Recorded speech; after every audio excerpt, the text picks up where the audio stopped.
Hello, everyone. My name is Alan Hatter, and my presentation topic is over social networking. So, let's talk about social networking. What is social networking?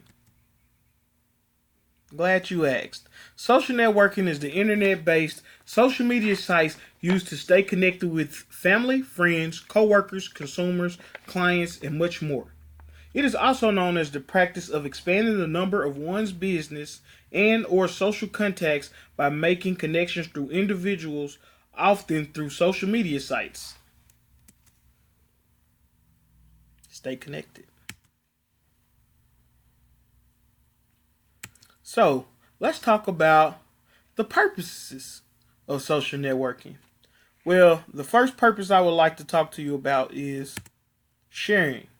Using social media, you can share information and ideas in an array of ways. A lot of different social media sites allow you to publish your own ideas in writing, pictures, through videos, and voice recording. This also lets you pick your own audience by allowing you to make posts private or public. Learning. You can get updates about your friends and family or learn about what's happening in your community and around the world right at the access of a device. In social media today, most breaking news is often broadcast via social media. Maybe the most powerful aspect of social media is the interactive nature of it. Social media sometimes is used to break the traditional barriers of time and distance between people.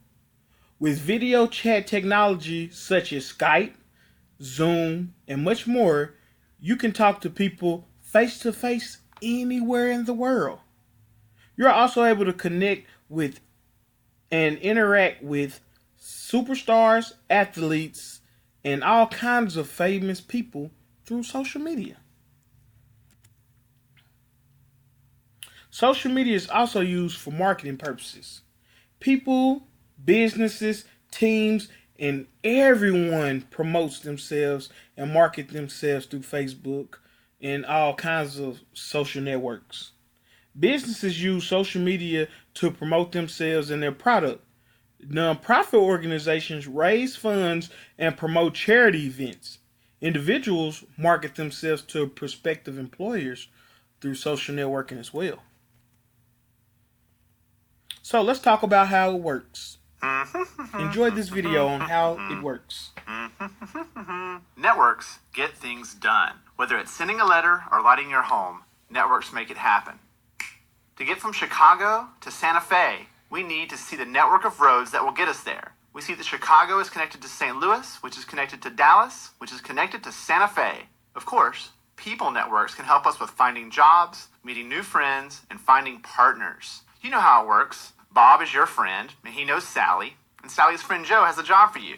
This is a network of people, a social network. Yay! The problem with social networks in the real world is that most of the connections between people are hidden. Your network may have huge potential, but it's only as valuable as the people and the connections that you can see. Boo! This problem is being solved by a type of website called a social networking site. These websites help you see connections that are hidden in the real world. Here's how it works. You sign up for a free account and fill out your profile. Then you look for people you know. When you find someone, you click a button that says Add as Friend. Once you do this, you and that person have a connection on the website that others can see. They are a member of your network, and you are a member of theirs. What's really cool is that you can see who your friends know and who your friends' friends know. You're no longer a stranger, so you can contact them more easily. This solves a real-world problem because your network has hidden opportunities. Social networking sites make these connections between people visible. Like a map for a highway, they show you the people network that can help you get to your next destination, whether it's a job, a new partner, or a great place to live. Your network is suddenly more useful. You can get started at these sites: LinkedIn, Facebook, and MySpace. I'm Lee Lefevre, and this has been Social Networking in Plain English on the Common Craft Show. So that's pretty much how social networks work. Now, let's talk about the three most popular types of social networking. In my opinion anyway: Facebook, Instagram, Twitter. Man, these are three great ones. let's talk about Facebook. Well, it was originally called The Facebook. Facebook was based in Menlo Park, California, is where it's based today. It was founded by Mark Zuckerberg along with a few of his Harvard College students listed on the screen. It was first launched on February 4th, 2004, when Zuckerberg was a sophomore at Harvard University. The controversy surrounding Facebook began quickly. A week after he launched the site in 2004, Mark was accused by three Harvard seniors of having stolen the idea from them. There's a movie about it called The Social Network. It goes into greater details about their claims of Mark stealing their idea and just basically telling how him and the friends came up with Facebook.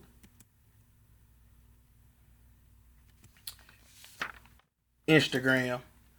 Instagram is a photo and video sharing social service owned by Facebook. It was launched in October 2010 and it was created by Kevin Systrom and Mike Krieger. Let me give you a backstory on Systrom and Krieger. Systrom, a Stanford graduate who worked on Google's Gmail and corporate development, spent his weekends building an app that allowed location-aware photos and note sharing, dubbing it Bourbon. Mike was a Bourbon user. That's basically how they got together. They both participated in Stanford University's Mayfield Fellows Program, which educates the students in successful and failed startups and gives them internships with an established company and a startup of their choice.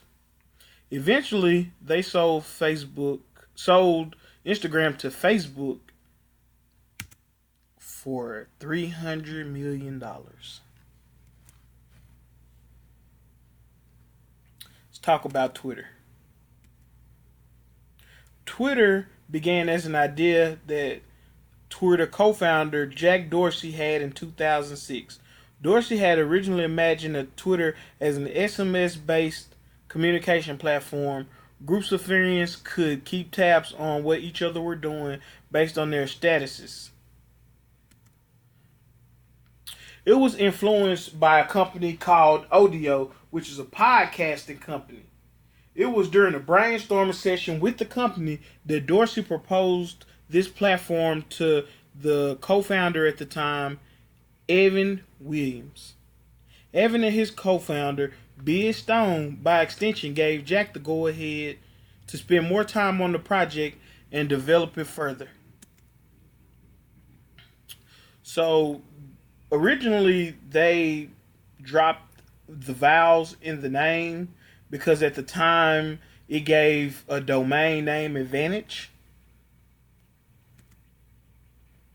Today, Twitter is worth more than $5 billion and climbing towards $10 billion on secondary markets. So it's worth setting the story straight. So let's talk about the advantages of social media. One of the most obvious pros of using social networks is the ability to instantly reach people from anywhere. Now that we are connected, wherever we go, we don't have to rely on our landlines, answering machines, or snail mail to contact someone. We can simply open up our laptops or pick up our smartphones and immediately start communicating with anyone on many different various platforms. You have to admit, social networking is just plain fun sometimes. A lot of people turn to it when they catch a break at work or want to just relax at home. Since people are naturally social creatures, it's often quite satisfying to see comments and likes show up on your own post, and it's convenient to be able to see exactly what friends are up to without having to ask them directly. Now, let's talk about the disadvantages of social media. For people struggling to fit in with peers, especially teens and young adults, the pressure to do certain things or act a certain way can be even worse on social media than it is at school or any other offline setting. In extreme cases, the overwhelming pressure to fit in with everyone posting on social media or becoming the target of a cyberbullying attack can lead to serious stress, anxiety, and even depression. Since people are now connected all the time, you can pull up a friend's social profile with the click of the mouse or a tap of your smartphone. It's a lot easier to use online interaction as a substitute for face to face interaction.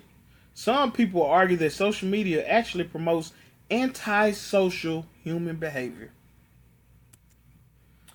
And three, how often do you see people look at their phones? People get distracted by all the social apps and the news and the messages they receive, leading to all sorts of problems like distracted drivers or the lack of gaining someone's full attention during a conversation.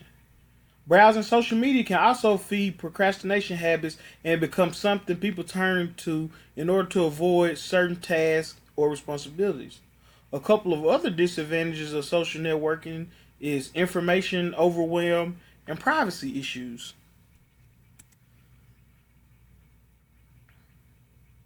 So, social networking in the classroom.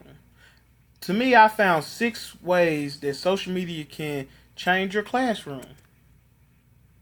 Forget journals. Young people feel empowered to reveal their true selves to a broader audience in a non school setting. So you can basically get a sense of what they're thinking. From following NASA during the solar eclipse, during major weather events, social network provides up to the minute information on what's going on around the world. So it's easy, the ease of access to in the moment things. It's usually a challenge to get people like politicians, prominent social activists, or astronauts in front of your students. But you can follow through their social media, get their thoughts on what they're feeling, and also you can direct communicate with them through messages and comments. Globalizing your classroom. One of the most amazing aspects of the internet is how it's managed to make the world feel smaller. From current events to astrophotography, almost anything you can imagine is merely a click away. Meet the Teacher Night is great and online parent portals are helpful, but a connection via social media is the perfect mix of personal and professional, allowing you to distribute not only classroom information but also your teaching philosophy and personal interests to the family members. Thinking about lessons outside of classroom. Even the most fascinating content matters is often easily left behind when you move on to the next chapter. Social media allows you to introduce experts and areas of information in a way that will follow students out of their classroom. And those are 6 ways.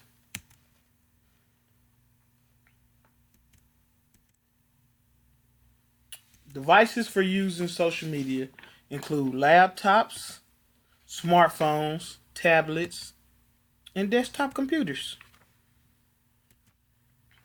And here's my bibliography.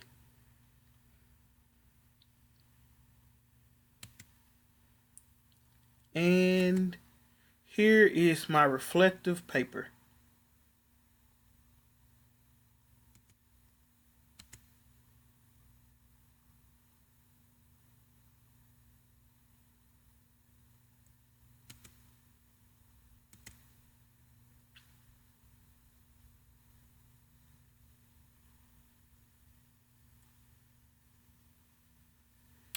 And that is my presentation on social networking. Thank you.